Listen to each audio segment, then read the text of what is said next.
I-latest post kaMakhumalo Mseleku, unkosikazi kaTata Umusa Mseleku, ishiye abantu bedidekile kodwa ke babe besithi congratulations kuye molweni ndanamkela kuMamgobhozi TV.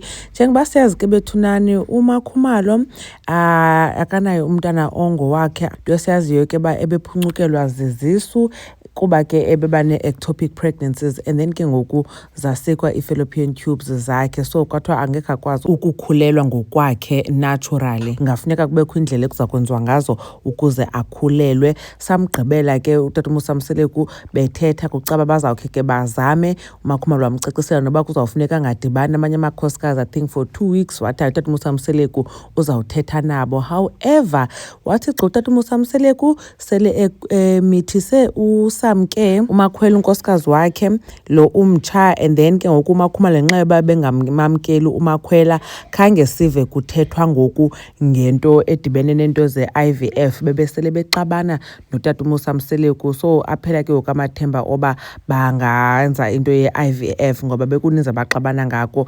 But ke uMakhumalo ungumama kaMpilo, umntana kaTata Umusa Mseleku, awamfumana ecaleni, zangatshate nomamakhe, wakhuliswa ke nguMakhumalo, uhlala naye. So uMakhumalo ke uye waya ku-Instagram wakhe wafaka ipicture apho afote lo mntana oyintombazana omncinci. Bathi abantu, hey, le caption yakho Makhumalo, hey, congratulations ngumntana akho lo sisi. I-caption le kaMakhumalo ke bethunani ithi hello nana, wafaka ii-flowers and then ke ngoku wafaka ne-rainbow. Bathi ke ngoku abantu, oh wow, congratulations Makhumalo, i-rainbow baby. Kuyabuza uba yintoni nale bethunani rainbow baby. Bacacisa ke abantu uba ngumntana oye umntu amfumane emveni kwe-loss, mhlawumbi umntu uba buphuncukelwe sisisu okanye busomzele wasweleka emncinci, then umntana oba naye emva koko ke ngoku kuthiwa yi-rainbow baby. So noba ke ngoku uMakhumalo naye yi-rainbow baby lo mntana. Bathi abantu bethunani uMakhumalo mlindeni khange athi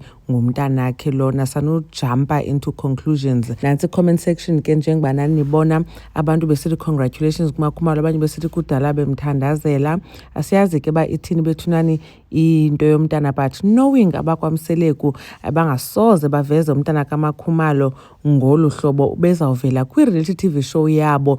Siyazi ke kwisizini epheleyo uMacele ngulo wevezile ba uMakhumalo wayekhulelwe, andiyazi uba ke kwenzeka ntoni ke, and wenza ngathi umntana yayingasingokatata Umusa Mseleku. uMakhumalo ke nake wathi ekwi-podcast Engineer Your Life with uLungelo KM akaphika into yokhulelwa kwakhe, but wathi indlela like evezwe ngayo and yena bengayifihli into yoba nomntana kwakhe. Qha I think inoba ibingutata Umusa Mseleku mhlambe bengafuni ba athethe ngayo kanye ayiveze, watsho esitsho lokuba ishow inabantu abayiphetheyo, so yeah, but yena bengenangxaki yothi talk about into yakhe noba nomntana. But ke abantu ke kwathiwa ingathi lo mntana akhe ke wasweleka, and then uMacele ucinga uba fanele ngotata Umusa Mseleku kodwa ingathi kuthiwa ngowakhe. I guess sawuva ke ngoku kwisizini entsha kaThando Nesithembu. But ke ngoku nanku lo umntana bethunani ufoto noMakhumalo, abantu bathi congratulations, abanye bathi uyafana nomntakaSamke, abanye bathi uyafana nomntakaSne, abanye bathi ngumntakaSne, abanye bathi soze bengumntakaSne. Kaloku uMakhumalo